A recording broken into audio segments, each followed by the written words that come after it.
Henry Ford's factories in the early 1900s were producing more cars than anyone thought possible. The Model T line was running. Demand was endless. By every external measure, the business was working and blooming. But Henry Ford noticed something. In one corner of the plant, there was a growing pile of defective rear axles. Not dozens, we're talking thousands. Each one a wasted unit, a delay, and a cost. Engineers inspected the process. They recalibrated the machines, the lines. They retrained workers. But the failures kept happening. Finally, Henry Ford walked down to the line himself. He watched the entire production sequence slowly without saying anything.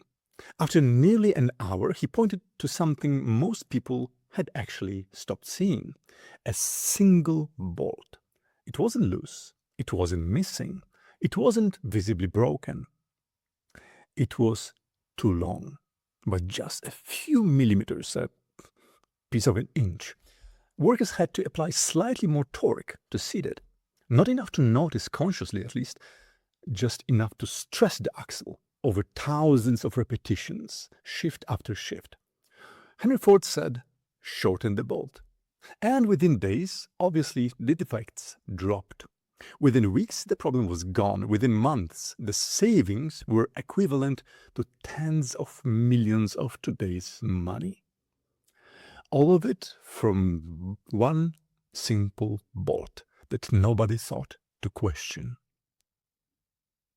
Hi, I'm Alex.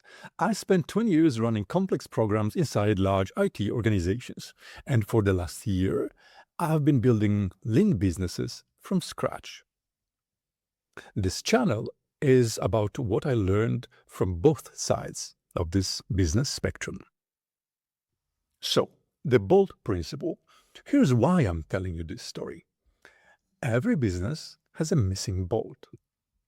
Not a catastrophic failure, not an obvious problem, not the thing that's currently on fire. Something smaller, something so embedded in how you actually operate that you've stopped perceiving it as a variable or as something to fix. It's just how things work. And the problem with missing bolts is that they're not invisible because they're hidden.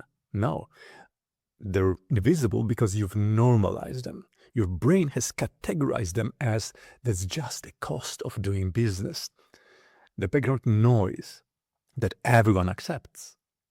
But the background noise that repeats thousands and thousands of times becomes the loudest expense in your P&L. The missing bolt principle is this: your biggest losses rarely come from the big mistake.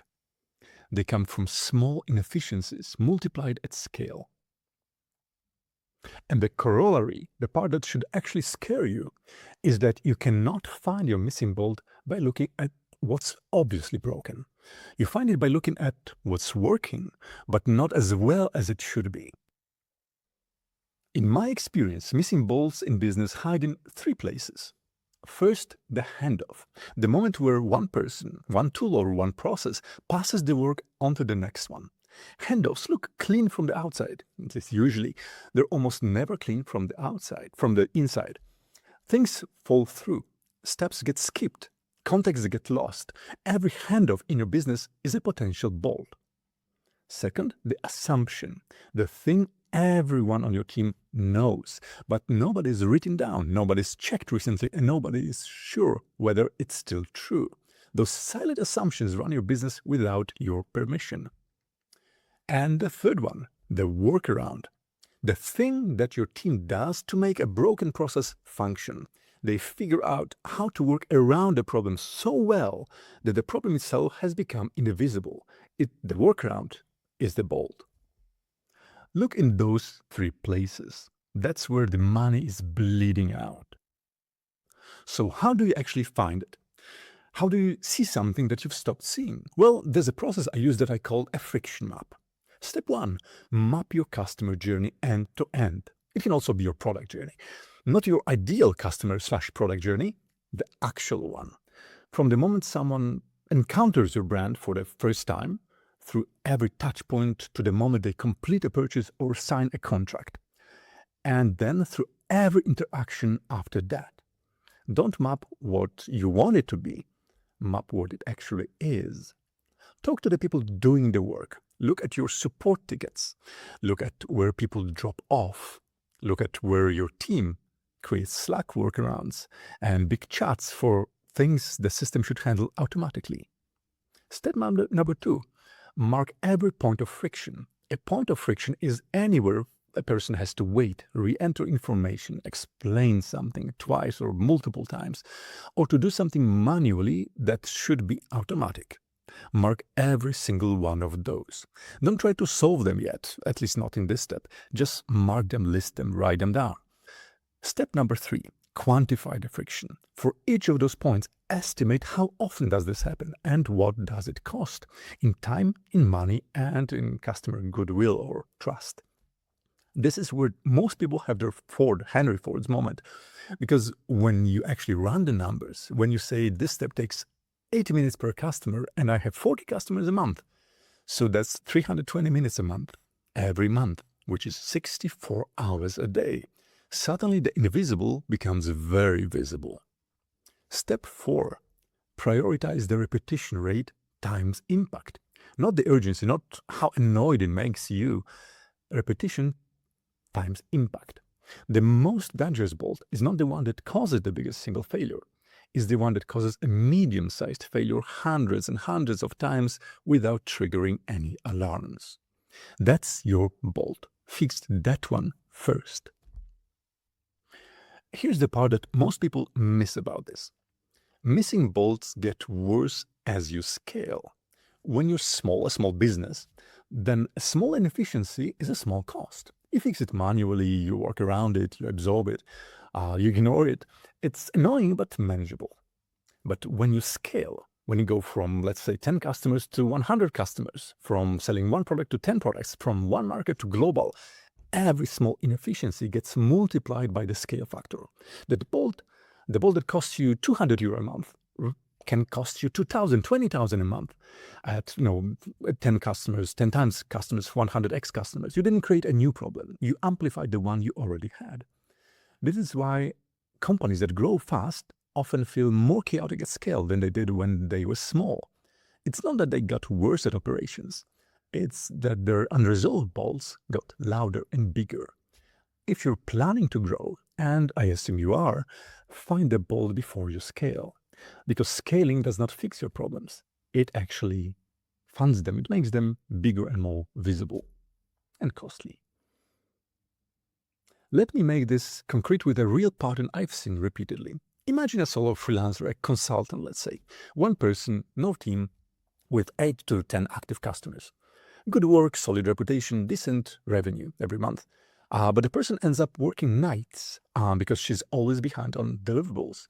She assumes the problem is workload. She needs to take on fewer customers, get some of them, or hire somebody to help. That's a classic response, right? But when she actually maps her week or calendar, she finds something different. Every new customer, every new engagement starts with her manually recreating the same proposal structure from scratch over and over again. Then she manually sets up the same project tracking documents, then manually drafting the same onboarding email, or even the email sequence. Then she manually maps the same process in a kickoff call with each customer, and she's doing that 8 times a month for new proposals. Each time maybe 2-3 hours. So that's 24 hours a month. That's 3 full working days every month, just recreating the same baseline. She doesn't have a workload problem. She has a missing bolt. The system never got built because when she started with one customer at a time, it felt fine. Now it's a structural constraint that hides as a talent problem. What's the fix? Well, one afternoon building a proper client onboarding system, proposal template, project setup template, onboarding email sequence, kickoff call agenda. Built once, templated, done. Total build time, let's say 6 hours. The return, 24 hours per month, freed up indefinitely forever. The bolt was there the whole time. She just needed to stop moving so fast, or fast enough to actually see it. The best defense against missing bolts is not an annual review. It's a weekly habit. Every week, one question: what did I do this week that felt harder than it should? Not what was difficult because it was genuinely difficult, but rather what was difficult because the system made it difficult, or the lack of the system. Write it down, just the item, don't fix it yet. Just secure the list first, because otherwise you'll rabbit hole yourself for 2 hours and fix nothing. So just only write it down. At the end of the month, review your list. You'll see patterns, the same friction points showing up week after week. Those are your bolts. Now you have a prioritized, let's hope, list of exactly where to invest your system's building time. Not where you feel like working, where the math actually is. So one question per week, 4 weeks, and you'll have a bolt map of your business. That is the habit. The missing bolt is always there. Henry Ford found his by slowing down enough to see what everyone else had normalized. Your job is to build the habit of seeing it before it scales up into something that can't be fixed within just an afternoon of template building. If this kind of thinking is what you're looking for, practical systems, real frameworks, no fluffy content, subscribe to the channel. And the newsletter link is somewhere below. Same content, different format, directly in your inbox. See you in the next one.